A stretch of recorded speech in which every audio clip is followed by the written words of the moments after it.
Have you ever been in a situation where you wanted someone to stop talking but didn't know how to say it nicely? It's a common predicament, one that can leave us squirming in our seats, desperate for an escape route. You're not alone in this. It happens to the best of us. We've all sat through those never-ending conversations, wishing for a polite way to press the mute button. Well, fear not, because we're about to delve into the top 10 ways to get out of this predicament without causing a scene. First off, we have the art of polite interruptions.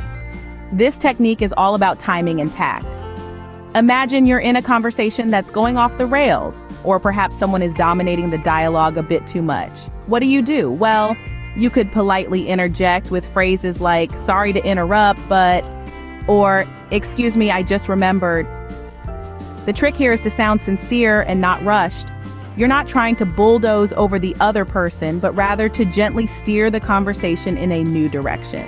It's important to be respectful and considerate during this process.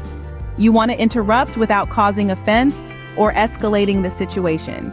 Remember, the goal is to establish a more balanced dialogue, not to silence the other person entirely. This method works best when the conversation is light and the other person isn't too emotionally invested in what they're saying. Next up, we have deflection and distraction. This technique is a subtle art that, when mastered, can smoothly steer any conversation away from uncomfortable or undesirable topics. So how can one do this tactfully? Well, it's all about timing and relevance. Imagine you're in a conversation that's starting to spiral. Instead of letting it escalate, you can introduce a new topic that's related, but different enough to shift the focus.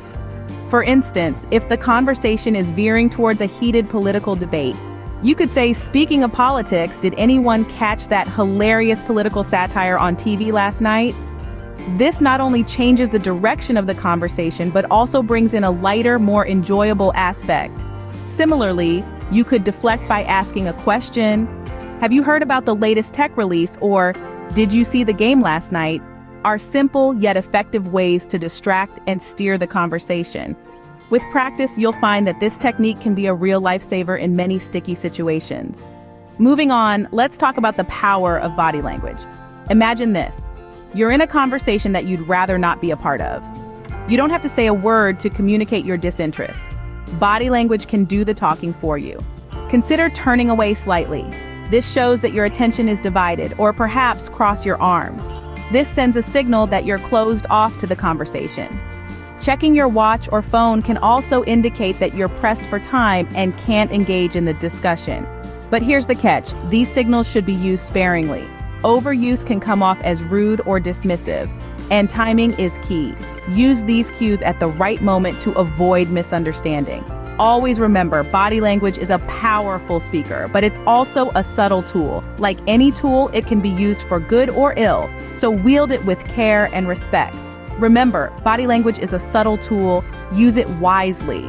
Finally, we have the direct approach. Sometimes the most effective way to halt a conversation that's spiraling out of control is to simply be straightforward. Now, this doesn't mean you should be rude or dismissive, quite the opposite, in fact. The key is to maintain a respectful and considerate tone. Think about using phrases that communicate your need to exit the conversation without blaming the other person. For instance, you might say, "I need to get going," or "I have something else I need to attend to." These expressions put the focus on your needs instead of implying that the other person is at fault. Remember, it's important to be honest yet gentle. This approach acknowledges both your boundaries and their feelings. It might feel a bit challenging, even uncomfortable at first, but like most things in life, it gets easier with practice. Yes, it might feel a bit uncomfortable at first, but with time, it gets easier. And there you have it. 10 ways to politely tell someone you'd like them to stop talking. From polite interruptions to the power of body language, each method serves as a tool in your communication arsenal.